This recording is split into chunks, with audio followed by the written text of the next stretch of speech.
Good evening everyone. मैं ऋषि प्रसाद आप लोग का पुनः स्वागत करता हूँ हमारे यूट्यूब चैनल ऋषि प्रसाद में। काफ़ी दिनों से लगभग 2-3 दिनों से मैं कुछ वीडियो अपडेट नहीं कर पा रहा था कुछ निजी कारणों की वजह से।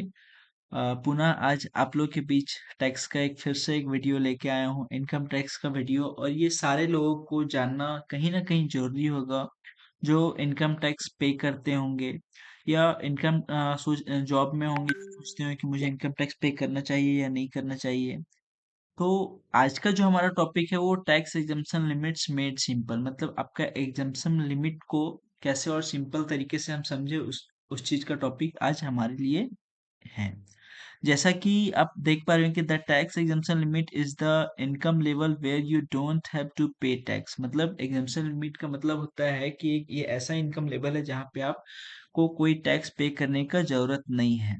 अब ये किस पे डिपेंड करता है कि आप कौन सा टैक्स रिजीम को चूज किए हुए हैं, उस पे डिपेंड करता है कि आपका एग्जम्पशन लिमिट क्या होगा। जैसा कि न्यू टैक्स रिजीम आप देख पा रहे होंगे स्क्रीन पे कि new tax regime default by default अभी क्या ले रहा है कि न्यू टैक्स रिजीम जब आप अपना इनकम टैक्स फाइल करोगे या किसी कंसल्टेंट से फाइल करवाओगे तो बाय डिफॉल्ट आपका कौन सा ऑप्शन लेगा, न्यू टैक्स रिजीम को चूज करने देगा। ओके, तो इसमें आपका जो इनकम अप टू 7 लाख रुपया पे 7 लाख पे कितना टैक्स है, नो टैक्स है। और टैक्स क्यों नहीं लगता, क्योंकि गवर्नमेंट में इसमें क्या है, रिबेट दे रखा है। ठीक है, और ये सभी कैटेगरी के लोगों पे एप्लीकेबल, चाहे वो सीनियर सिटीजन हो, 60 साल के नीचे के हो, 60 साल के ऊपर हो, सभी पे ये चीज एप्लीकेबल है। Second thing, old tax regime. Old tax regime क्या ऑप्शनल है, आप चूज कर सकते हो आइदर ओल्ड और either new tax regime. Old tax regime में है कि आपका जो बेसिक एग्जाम्पशन लिमिट है वो under 60 years no tax up to 2,50,000, मतलब आपको 60 साल से नीचे 2,50,000 तक कोई भी टैक्स देने का जरूरत नहीं है। लेकिन जैसे ही 60 से 80 साल का उम्र में आप आ जाते हो तो आपको एग्जाम्पशन लिमिट 50,000 बढ़ के कितना हो जाता है, 3 लाख रुपया। और अगर आप 80 प्लस के हो, मतलब आपका उम्र 80 से ज्यादा हो चुका है, तो आपका जो टैक्स एग्जाम्पशन लिमिट है वो 5 लाख से नीचे आपका एक भी रुपये नहीं रहेगा। जैसे ही 5 लाख से ऊपर होगा आपका टैक्स लगना शुरू हो जाएगा। ओके, तो नेक्स्ट क्या है कि डिफरेंस बिटवीन टू रिजिम्स, ये दो रिजिम्स में ओल्ड रिजिम और नया रिजिम में क्या डिफरेंस है। जाहिर सी बात है कि हम बोलते हैं ना कि बूढ़े और जवान में फर्क होता है।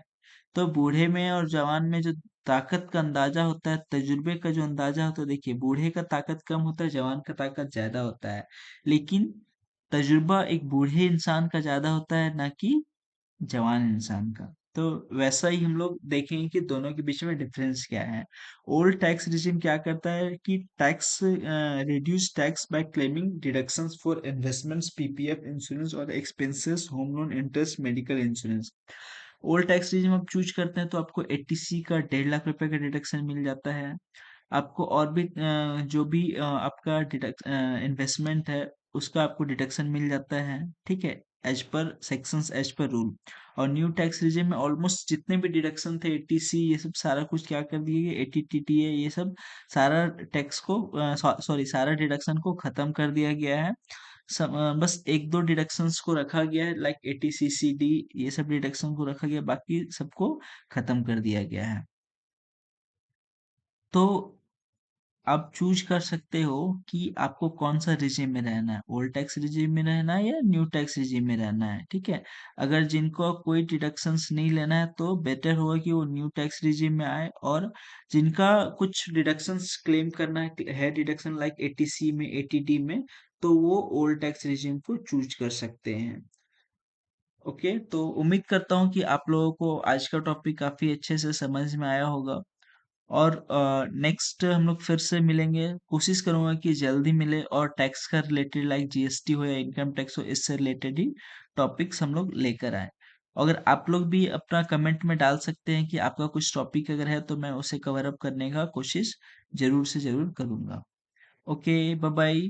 हाँ, एक रिक्वेस्ट आप सबसे है कि प्लीज हमारे चैनल को लाइक करें, शेयर करें और सब्सक्राइब करें ताकि अपडेट जो भी हो आपको जल्द से जल्द मिले। Thank you.